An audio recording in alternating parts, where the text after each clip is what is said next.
Here's another example that we are graphing together. This is f of x equals log base 2 of x minus 1 plus 1. So a little bit more complex than the last example we saw where you've got a couple of transformations in here, but really not all that difficult. Hopefully you'll see as we get into it.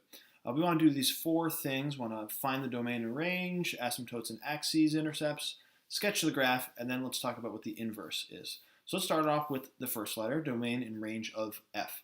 Well, if we look back at the chart that we created before with these logarithmic functions, typically the domain is all values greater than 0, and then the range was negative infinity to positive infinity. Well, really all that's changed here is I've got a horizontal shift. And I'm moving my whole function from the parent function, which would be without this minus 1, and I'm moving everything to the right 1. So you can think about it like, well, I'm just shifting my domain to the right 1. Or you can also think whatever this input is, that has to be greater than 0. Since the original domain of a logarithmic function is greater than 0. So what I'm going to do is I'm just going to take that entire input, x minus 1, and set that greater than 0. That's not a 6, that's a 0. So let's try that again. X minus 1 is greater than 0. And you can just solve this inequality to say that x must be greater than 1. Therefore, the domain must be from 1 to infinity. Now the range, that part's easy. That doesn't change. Just by moving this graph up 1 doesn't really change negative infinity to infinity. So this is still negative infinity to infinity. That part was pretty straightforward.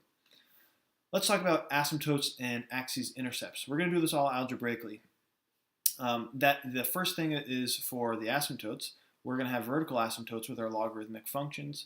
And just like we kind of talked about shifting the graph to the right in the last problem or last example, we are going to say that the asymptote is no longer x equals 0, but x equals 1. And you can also think of this if you go back to our domain. Our domain began at 1 because that's where the asymptote is. It doesn't equal 1, and that's because there's an asymptote at x equals 1. You can also think normally that asymptote happens at x equals 0, and what do I need to put in for x in order to make that input equal 0? All different ways you can think about this. I think the easiest is just to think it started at 0 and it moved to the right 1. Now the intercepts. So for the x-intercept, we have to set y equal to 0.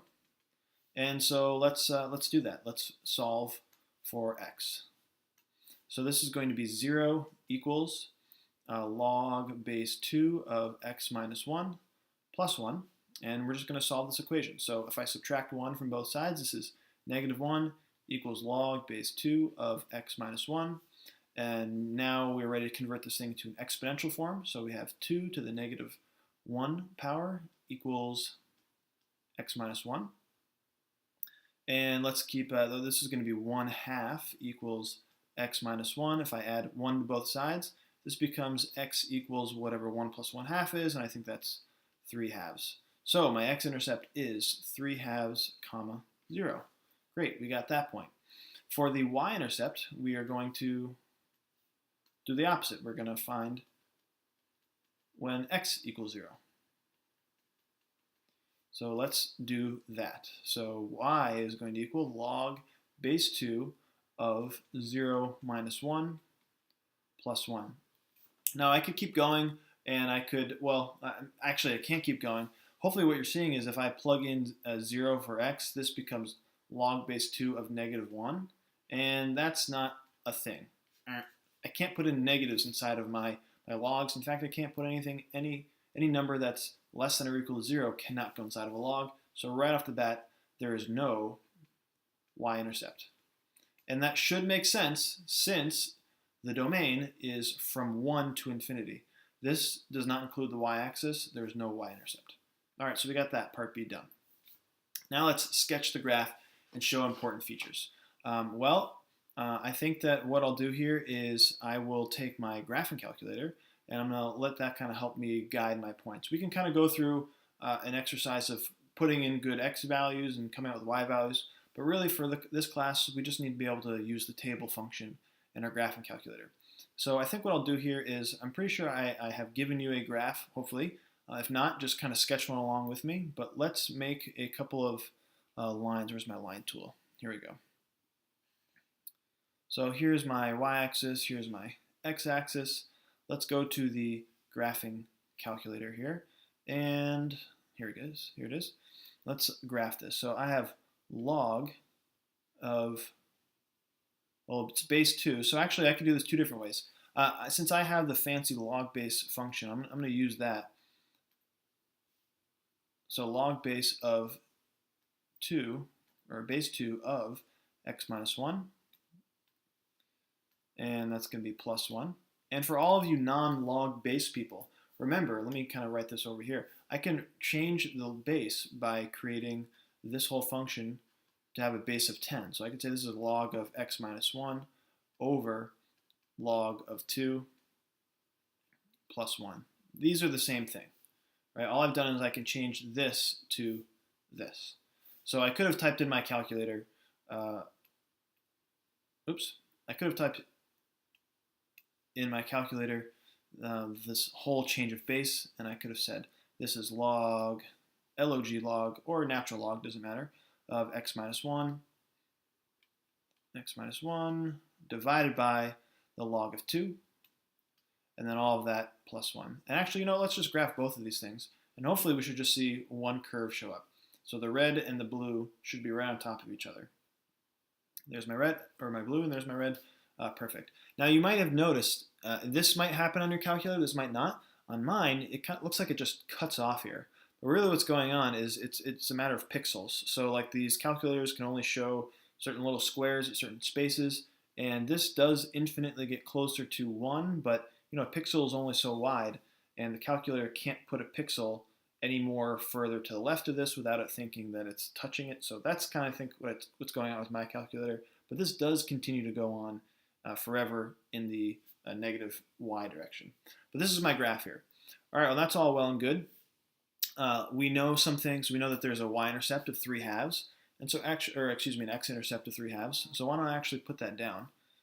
This is going to be 1, 2, 3. This right here is my x-intercept of 3 halves, comma 0. I know it looks something like this, according to my picture. And actually, I could do better because this has a x-intercept of x equals 1, or a vertical asymptote at x equals 1. So it looks something like this, where this continues to go kind of straight down from here. This is my wavy yet perfectly straight. Let me try that again. Vertical asymptote of x equals 1. I've got no y-intercept. If I wanted to get some more points on here, not a bad idea to do. I can use the table function, so I can press second table, and here's my errors because it's not in the domain. This is where x is not defined, but I can grab these other coordinates, 2, 1, 3, 2, and why don't I actually put those in there? So 2,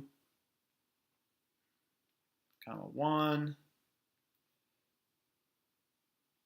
and now I got that backwards. So here's 2, 1, and then this one should actually be 3, 2. 3, 2. Let me fix that there. All right, and this point is 2, 1. All right, and if you wanted, you could go back to the calculator and you could take a look at more of these points and put them on. I'm satisfied with just these 3 that I've put on here. So why don't you try doing the same thing? I forgot, we've got part D. So let's find the inverse function. So to do that, we swap the x and the y. We're going to solve for y. So x is going to equal log base 2 of y minus 1 plus 1. And I want to get this whole log stuff by itself. So we'll subtract 1, and we get x minus 1 equals log base 2 of y minus 1. Now we're ready to convert into exponential form. And so this becomes 2 to the x minus 1 power equals y minus 1. If I add 1 to both sides, I get y equals 2 to the x minus 1 minus 1. And so this means that f inverse of x equals 2 to the x minus 1, all that minus 1. And we can kind of make sure that this makes sense. This graph, if I think about transformations, this went to the right 1 unit, and it went up 1 unit. Over here, this goes to the Wait a second. Do I have that right? Oh, this should be a plus 1. Yeah, my mistake. This should be a plus 1. This should be a plus 1. This goes up 1 unit and to the right 1 unit. So it has the same transformations as far as moving it right and up. But that's kind of what we're after here. So I can actually, another way to verify that this is my actual inverse function is, remember, if you take the inverse and I compose it with my original function, it should come out to be x. So let's actually try that. Let's see, can I squeeze this in here? Let's try doing that. So this will be f of my f inverse of x is going to equal, so I'm going to start with this f of x, log base 2 of, and wherever I see an x, I'm going to put my inverse function. So this is 2 to the x minus 1 plus 1. And then I'm back here. So this is minus 1 and then plus 1. All right, and that's going to equal log base 2 of, this will cancel out, and this is 2 to the x minus 1.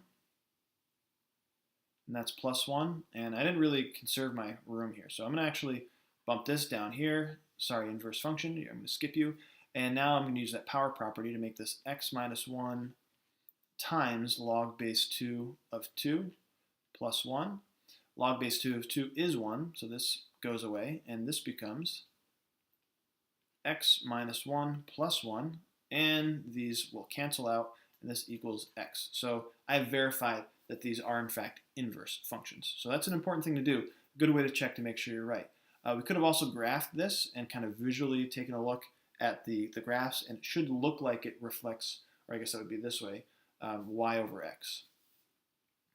So that was a whole big 4-parter. I want you to try another 4-parter, similar type of stuff, different base, different transformations. Pause the video and give all 4 of these items a shot, and then resume when you're ready to check your answer.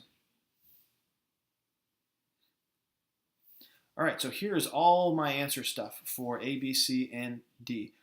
Really in this one, I just highlighted these 2 important points, my x and y intercept, and I should also include my asymptote of x equals -2, and then that's pretty good for a graph, what we need there. Here's all my other answers too with my inverse function, and again, you should check that by composing what f of f inverse of x is.